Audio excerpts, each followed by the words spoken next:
Bonjour à tous. Vous le savez, chez Altaroc, nous accompagnons les entreprises leaders dans le domaine de l'ESG. Ces sociétés à la pointe de l'innovation sociale, environnementale et de gouvernance. Aujourd'hui, je retrouve le cofondateur de la licorne française Ecovadis. C'est parti.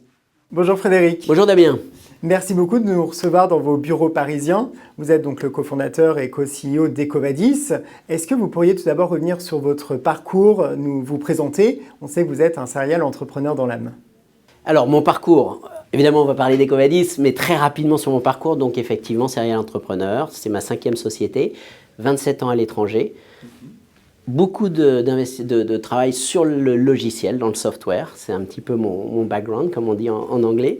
Voilà. Et il y a quelques années, en 2007, lorsque j'étais en train de réfléchir à une nouvelle opportunité, avec mon associé Pierre-François Thaler, on souhaitait développer une société qui allait avoir de l'impact pour aider à la transition sur les sujets ESG. Et en se creusant la tête, on est arrivé au concept d'Ecovadis. Voilà. Donc, on peut le rappeler à nos auditeurs qu'après une levée de fonds de 500 millions de dollars en juin 2022, vous êtes devenu la 27e licorne française. Est-ce que vous pourriez nous rappeler ce que fait Ecovadis et revenir aussi sur vos performances financières ? Alors, ce que fait Ecovadis, bien sûr, nous évaluons la performance des sociétés sur le développement durable, donc sur l'environnement, le social, l'éthique. Nos clients principaux sont dans le domaine des achats pour les très grands groupes, ce qu'on appelle les Global 2000 ou 3000, qui ont des dizaines de milliers de fournisseurs éparpillés dans le monde et pour lesquels on va aller apporter une information précise sur la performance développement durable de chacun de ces fournisseurs. Donc nous avons d'un côté les grands groupes et de l'autre côté les dizaines de milliers de fournisseurs éparpillés dans le monde qui reçoivent un score avec une explication détaillée de leur niveau de performance sur les sujets environnementaux, sociaux et éthiques. Alors c'est quoi les critères d'ailleurs d'Ecovadis ? Les critères d'évaluation, donc les 4 principaux sont l'environnement, le social et l'éthique. Et enfin, on regarde comment cette société va évaluer ces 3 premiers sur leur propre chaîne d'approvisionnement. Et à l'intérieur de ces critères, nous avons 21 sujets sur lesquels nous allons travailler, qui vont être du travail des enfants, aux problèmes éthiques, à la pollution de l'eau, à la pollution de l'air. Voilà, tous les sujets qui sont spécifiques à certaines industries, certains types de sociétés, des tailles de sociétés, mais aussi des géographies. Et en termes de performance financière, alors même si vous ne dévoilez pas forcément votre chiffre d'affaires, mais on sait qu'il est en très grosse croissance. Voilà, on croît oui, effectivement, l'année dernière, on a croît de 47%. On est à peu près sur une tendance de 40% pour cette année. Quelques centaines de millions d'euros de chiffre d'affaires. Voilà, c'est tout ce que je peux vous dire à ce stade. Et la société a été en autofinancement depuis le début. On a levé notre premier tour de table 9 ans après la création de la boîte. Et aujourd'hui, nous sommes à notre 3e, voilà, avec General Atlantic et Astorg et GIC, si vous connaissez peut-être. Voilà. Évidemment. Et d'ailleurs, General Atlantic fait partie du millésime Altaroc 2021.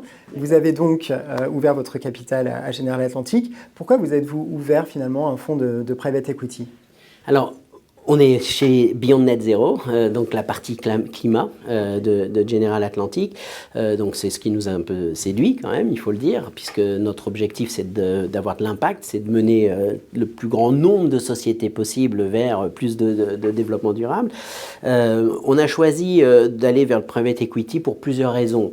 Évidemment, pour financer la croissance de la société, potentiellement des acquisitions. Donc c'était intéressant d'aller faire appel au fonds de private equity pour cet axe-là, mais aussi parce que on a besoin de s'entourer de gens qui ont une perspective très internationale, qui ont une vision transversale sur la performance des entreprises et qui nous accompagnent au board dans nos décisions stratégiques, je n'allais pas le dire au quotidien, mais en tout cas de manière très très régulière. Voilà. On parle de sparring partner. Sparring partner, exact. Quels ont été alors les apports concrets du private equity finalement ? Est-ce que vous recrutez énormément ? Donc c'est aussi la création d'emplois, l'internationalisation peut-être? Alors déjà, d'avoir un œil externe sur nos décisions et ce qu'on fait à l'intérieur de la société. C'est toujours très intéressant, évidemment. Ensuite, on recrute beaucoup de monde. Je crois qu'on a recruté 400 personnes l'année dernière, mais évidemment, tout le monde n'est pas à un très haut niveau de seniority, ça dépend des expériences, mais pour les profils très seniors, on fait quasiment toujours appel à nos fonds de private equity pour nous aider dans l'appréciation des profils, mais aussi pour le sourcing, parce qu'ils connaissent un nombre très important de candidats potentiels, donc ils aident les sociétés de search externes ou notre département HR pour identifier les bons candidats, et puis ils nous aident à les sélectionner, et puis parfois à les convaincre aussi à nous rejoindre. Alors, imaginons que vous avez en face de vous un entrepreneur. Est-ce que vous lui recommanderiez de s'ouvrir un fonds de private equity? Quel conseil vous lui donneriez? Alors clairement, j'espère qu'il aura besoin de le faire. Ça voudra dire que sa société grossit de manière importante, qu'elle est assez mature, que peut-être elle a une croissance qui dépasse son élasticité financière, d'autofinancement. Donc je lui souhaite absolument. Et puis bien choisir, parce qu'il y a beaucoup de fonds différents. Tout le monde n'apporte pas la même valeur. On parlait de JA par exemple. Ils ont des équipes internes qui sont spécialisées sur l'appréciation de la qualité de l'organisation, qui viennent nous aider pour parler avec nos managers, pour les aider les CEO, les co-CEO aussi, à choisir les meilleurs modèles d'organisation. Donc c'est parfois très utile, et ça dépend des fonds. Il y a des fonds qui ont ces équipes internes de conseil, il y en a d'autres qui ont un réseau très important, qui ramènent parfois des consultants très spécialisés sur des sujets bien précis. Donc ça a énormément de valeur pour l'entrepreneur, bien sûr. D'après vous, quels sont les apports du private equity pour la société? Déjà, un peu d'argent quand même. Ouais. Donc ça aide. Parfois, ça apporte de la liquidité pour ceux qui sont venus plus tôt, mettre un petit peu d'argent. Donc ça, c'est aussi important. Ça apporte de la visibilité. C'est-à-dire que quand vous travaillez avec des fonds comme CVC, comme General Atlantic ou même Astorg, vous avez quand même une aura sur le marché du private equity qui n'est pas inintéressante, d'accord? Et puis, ça apporte du conseil, en fait, sur le board, au niveau du board, sur les décisions stratégiques. Ça apporte une certaine sagesse. Les entrepreneurs parfois veulent aller très vite, veulent aller très loin, peut-être surinvestir à certains moments, ça peut arriver. Le board est là pour balancer, pour contrebalancer, et puis apporter un angle différent, en fait, un angle qui n'est pas forcément celui avec lequel les managers de la société vont voir les choses. Donc c'est toujours très intéressant. On l'a vu, donc EcoVadis est une entreprise à impact.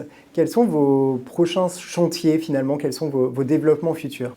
Vous l'avez dit, l'impact, c'est notre quête permanente. C'est-à-dire que pour nous, on essaye de naviguer dans les complexités des réglementations, dans la complexité de l'international, des différents secteurs d'industrie qui ne sont pas tous égaux, et sur le niveau de maturité en termes de développement durable. Et donc, les sujets qui sont absolument critiques aujourd'hui tournent autour de la décarbonisation de la chaîne d'approvisionnement. Vous savez que lorsqu'on fait son empreinte carbone d'une société, on va calculer le scope 1, le scope 2, et il se trouve que 80% de l'empreinte carbone se trouve dans la chaîne d'approvisionnement.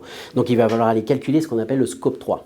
Et EcoVadis est en train d'implémenter une stratégie autour de la décarbonation qui s'axe autour de plusieurs volets. Le premier volet était d'apporter à nos clients, donc on a une base de clients de plusieurs centaines de milliers d'entreprises, la possibilité de comprendre quel est le niveau de maturité sur les sujets de décarbonation de leurs fournisseurs. Donc on a mis en place une méthodologie pour évaluer le niveau de maturité. Alors il se trouve que malheureusement la maturité au niveau international est très basse. C'est un sujet qui est assez naissant, même si les réglementations commencent à venir, c'est toujours pas sur l'agenda de tout le monde, en tout cas au niveau international. Donc ça c'était la première étape pour sensibiliser les sociétés, leur apporter un regard externe et une appréciation de leur performance. Donc on leur donne des informations en retour, d'accord, de leur évaluation. On leur donne accès accès à du contenu éducatif. On a ce qu'on appelle EcoVadis Academy, sur lequel ils peuvent aller chercher de l'information sur quels sont les axes d'amélioration potentielle, quels sont les leviers par rapport à leur industrie, par rapport à leur profil. Voilà. Donc ça, c'était le premier volet. Le deuxième volet, c'est d'aider les boîtes, les grandes entreprises à gérer un sujet qui est extrêmement complexe, qui est de dire, mais quelle est l'empreinte carbone réelle de mes fournisseurs et dans quelle façon je peux mettre ça en résonance avec les calculs que moi j'ai fait avec peut-être mon partenaire de comptabilité carbone en fait. Et à un moment, lorsqu'on regarde les achats, ils vont faire ce calcul au travers d'un proxy, qui sont les dépenses achats, mais il faut mettre en parallèle ou en correspondance l'émission réelle des fournisseurs. Et c'est là où EcoVadis peut jouer un rôle très important dans la société, comme on l'a fait sur le développement durable en général, c'est d'apporter à toutes ces sociétés l'information qui soit suffisamment fiable pour que les CFO puissent signer dessus, parce que la réglementation va les amener à devoir signer sur les données carbone. On collecte, on normalise, on vérifie, et à la fin, on note la trajectoire de décarbonation d'une entreprise. Donc ça permet au département achat d'avoir une bonne visibilité sur le niveau de maturité, quelles sont les émissions des fournisseurs au niveau de la société, mais aussi au niveau des produits. D'accord ? Et enfin, de regarder quelle est la trajectoire de décarbonation que les fournisseurs sont en train de mettre en place pour les années qui viennent. C'est vraiment passionnant. C'est vraiment, là pour le coup, on parle d'impact, mais alors là, c'est vraiment très concret. Et effectivement, je vous confirme, c'est assez passionnant. Dans les prochaines années, est-ce que vous gardez à l'idée peut-être une introduction en bourse, une IPO ? Alors, ça fait partie des plans ou des projets éventuels. C'est-à-dire que pour nous, on est aujourd'hui en train de se préparer comme si nous allions potentiellement passer en IPO. La réalité, c'est qu'on veut, d'ici 2-3 ans, que l'option de l'IPO, si elle a énormément de sens pour le business, qu'on soit en mesure de la faire. Ça demande énormément de transformation en interne. D'accord ? Parallèlement à ça, on pense qu'il y a un certain nombre de bonnes pratiques qui sont imposées aux sociétés cotées, qui permettent de professionnaliser divers endroits de la société et on trouve ça très intéressant. Et en fait, EcoVadis, c'est un peu comme une écurie de Formule 1, mais alors plutôt électrique, hein, on va dire, mais en tout cas une écurie de Formule 1 où on va essayer d'adopter les meilleures pratiques pour les différents départements et l'IPO Readiness nous pousse à le faire de manière structurée avec de l'aide de consultants externes pour atteindre ce niveau d'excellence opérationnelle. Voilà. Mais une fois qu'on aura passé les quelques années qui viennent, il y aura beaucoup d'options. La plus évidente, c'est de faire rentrer un autre private equity qui soit peut-être sur le plus long terme. Ça peut être un fonds de pension, ça peut être un investisseur qui est très intéressé à accompagner la société pour les 10-15 ans qui viennent. On en connaît. Voilà. Donc ça peut être aussi une des options et qui semble être l'option la plus évidente par rapport aux informations qu'on a en main aujourd'hui. Merci beaucoup Frédéric. Je vous en prie. Merci pour votre travail.